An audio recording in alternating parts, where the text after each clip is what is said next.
One of the core elements of language learning is, of course, vocabulary. And even though I speak 3 languages on a daily basis, I noticed that in one of these languages, which is Polish, my vocabulary was quite lagging behind. And if you've clicked on this video, maybe you're sharing this exact same problem. So I understand the language, I can read, I can speak, but somehow the vocabulary I use, it's always the same. It's always the bloody same. Those same words, those same expressions, pretty, pretty, pretty. Beautiful, beautiful, beautiful. I'm angry, I'm sad, I'm angry, I'm angry, I'm sad, I'm sad. We never give that sort of depth to our thoughts. And I was reading recently the way we express ourselves, the depth of our vocabulary actually.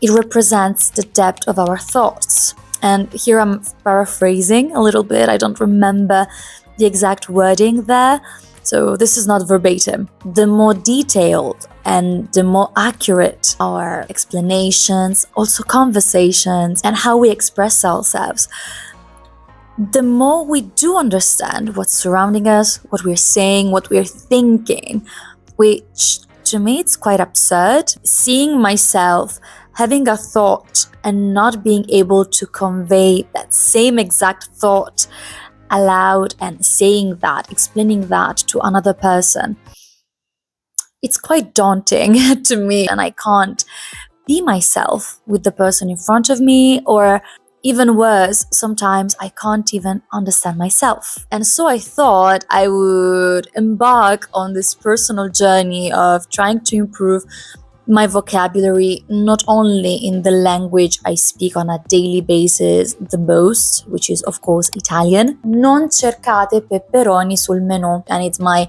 numero uno language. I also use English to work. And then we have the third party here, which I have neglected for so long, which is Polish.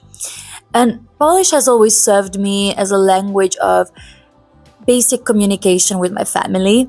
And every time I need something a bit deeper, I need to explain something more, I've always relied on Italian. And I understood that's such a privilege because, anytime I'm in Poland, what are the chances that people understand Italian as well? And you might say, all right, you can rely on English then, which is what I've done at university. So when I was missing some words, when I am missing some words, because this still happens to me nowadays, I escape to my safe boat, to my safe, island, which is English. So I speak with people who do know English quite well. So I always ask them, I don't know how to say this. How do you translate that in Polish? Because I know it in English. But why am I not actually trying to develop my Polish vocabulary, basically? That's quite obvious. I realized I could do something quite easy, which is reading a book.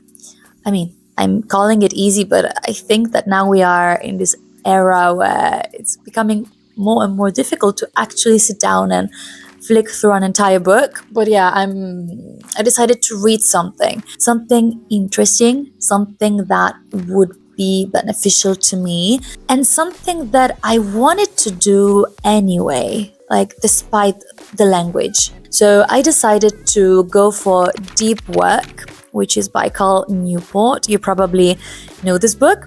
If you don't, this is basically an incredible manual, I would say, describing how to focus and how to avoid distractions, which is something which I've been trying to do a lot recently. I've just added this extra element of challenge, of personal challenge, which is the language. The last time I've read a book in Polish was at uni, so let's say 7-8 years ago.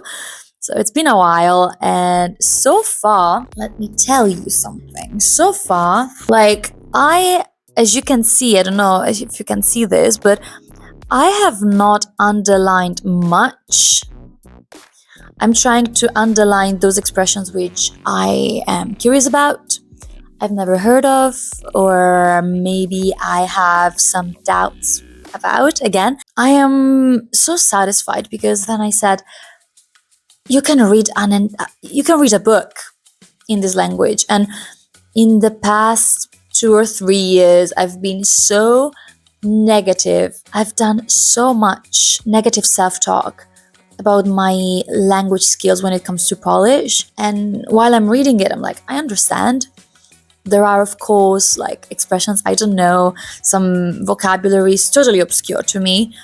But the moment you sit down and go through something which scares you, I feel like, I don't want to give a percentage, but so many times you could actually do it. I'm reading this every single morning now and I love it. It's so interesting. And by the way, the book, I mean, I'm already hooked, but I've just started it. It could be something as easy as an article, a short story, so you don't have to go, the whole way through. And this is a 200-page book. But you could start with something extremely easier. Try to prove to yourself that you can do it.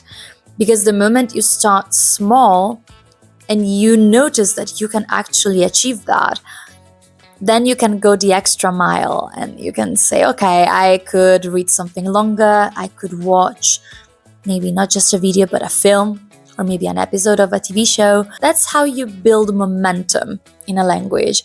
I have actually bought 2 books. My biggest recommendation for this is choose something you genuinely want to read or want to watch. Like, choose something that you are interested about. Not for the sake of reading in that language or watching something in that language, but for the sake of understanding the content of what you're watching, of what you're reading. I think vocabulary is amazing. The moment you realize you have some words and expressions, let's say, in your mental database, and you don't even realize it. Like, before grabbing this book, I was so negative and such a pessimist. Actually, I said, I don't understand Polish. It is going so smoothly. I'm shocked. And I've been reading. Brains are fantastic. Thank you so much. I'll leave you here my playlist with language-related videos. Thank you. I'll see you next time. Bye.